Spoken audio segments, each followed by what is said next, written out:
Madam order please. Sir వస్తారు. ఎవరో sir వస్తారంట. అమ్మాయి ఎందుకో టెన్షన్ పడుతున్నట్టుంది బ్రో.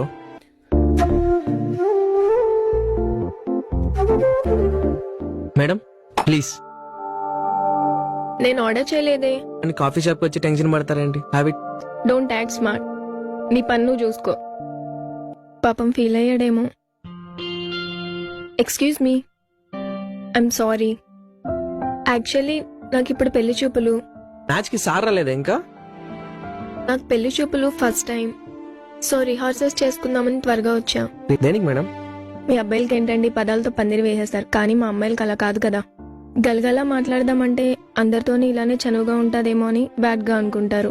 పోనీ ఏం మాట్లాడకుండా సైలెంట్ గా ఉందామంటే లైఫ్ లాంగ్ ఇలానే బోరింగ్ గా ఉంటుందేమో అనుకుంటారు. మీరేం మాట్లాడినా చాలా నిజాయితీగా మాట్లాడతారు మేడం. ఆయన పేరేంటో? బాలరాజు. బాలరాజా? ఇంతకీ సార్ ఏం చేస్తారో? టీసీఎస్ లో హెచ్ఆర్ మేనేజర్. నెలకి ఎంత ఖర్చు పెట్టినా మిగిలిపోయేంత సంపాదిస్తారు. అబ్బో, నాతో ఇంతలా మాట్లాడిస్తున్నారు. సడన్ గా ఆయన వచ్చి చూస్తే ఏమనుకోరా?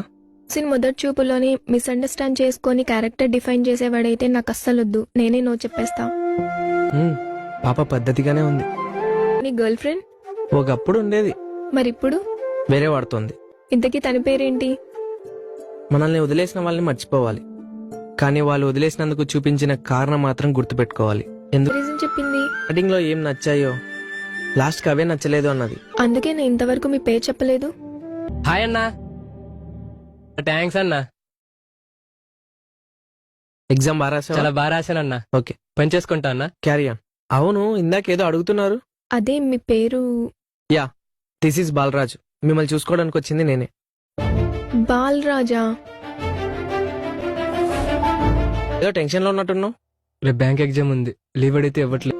పాప మా కుర్రాడిని అంటే ఎగ్జామ్ కి పంపించచ్చు కదా సార్? నువ్వు చేస్తానట్టు చెప్పు, పంపిస్తా. సరే, నేను చేస్తా. ఇదేం ట్విస్ట్ రా అయ్యా?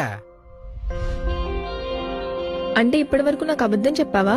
నేను ఇక్కడ పని చేస్తున్నా నీ విషయం తప్ప మిగతావన్నీ నిజాలే.